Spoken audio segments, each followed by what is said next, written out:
দীর্ঘ টানাপোড়েনের পর অবশেষে ইস্তফা। পানিহাটি পুরসভার চেয়ারম্যান পদ থেকে ইস্তফা দেওয়া হলো। পুরো প্রধান পদ থেকে ইস্তফা দিলেন মলয় রায়। দুর্নীতির অভিযোগ রয়েছে তার বিরুদ্ধে একটা আস্ত মাঠ বিক্রি করে দেওয়ার অভিযোগ। তাকে ফোন করে ইস্তফা দিতে বলেছিলেন পুরমন্ত্রী ফিরহাদ হাকিম। অবশেষে ইস্তফা দিলেন মলয় রায়। কথা বলবো বরুণ সেনগুপ্ত আমাদের প্রতিনিধি রয়েছেন আমাদের সঙ্গে টেলিফোন লাইনে। বরুণ, এর আগেও আমরা শুনেছি মলয় রায়ের মুখে যে তার বিরুদ্ধে কি অভিযোগ সেটা সবার সামনে বলতে হবে, এমনই চ্যালেঞ্জ ছুড়ে দিয়েছিলেন তিনি। পুরমন্ত্রী তাকে ফোন করে ইস্তফা দিতে বলার পর অবশেষে তিনি ইস্তফা দিলেন। একেবারে দেখো, দীর্ঘ দুদিন ধরে কিন্তু এই নিয়ে টানাপোড়েন চলছিল। একদিকে যখন পুরমন্ত্রী তিনি কিন্তু ফোন করে বলেছিলেন যে তাকে ইস্তফা দেওয়ার জন্য, অপরদিকে তিনি কিন্তু অনড় ছিলেন যে ইস্তফা তিনি দেবেন না। কি কারণে তাকে ইস্তফা দেওয়ার কথা বলা হয়েছে সেটা তাকে বলতে হবে এবং তাকে জানাতে হবে।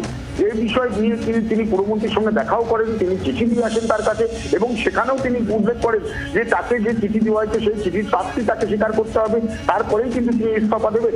এমনটাই কিন্তু গতকাল পর্যন্ত তিনি স্থির করে রেখেছিলেন।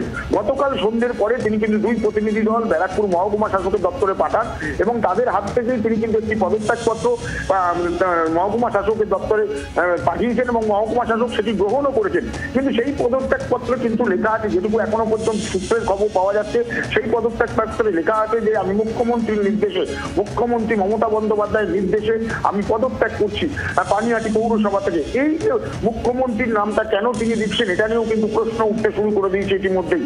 তার কারণ হিসেবে তিনি যে পদত্যাগপত্র সাধারণত যেমন করে দিতে হয় সেইভাবে কিন্তু না লিখেও কিন্তু একেবারে মুখ্যমন্ত্রীর নাম করে তিনি কিন্তু পদত্যাগপত্র দিয়েছেন। ইস্তফা দেওয়ার পরও একটা টানাপোড়েন কিন্তু জিআই রইল। বরুণ, ধন্যবাদ তোমায়, তুমি নজর রাখো।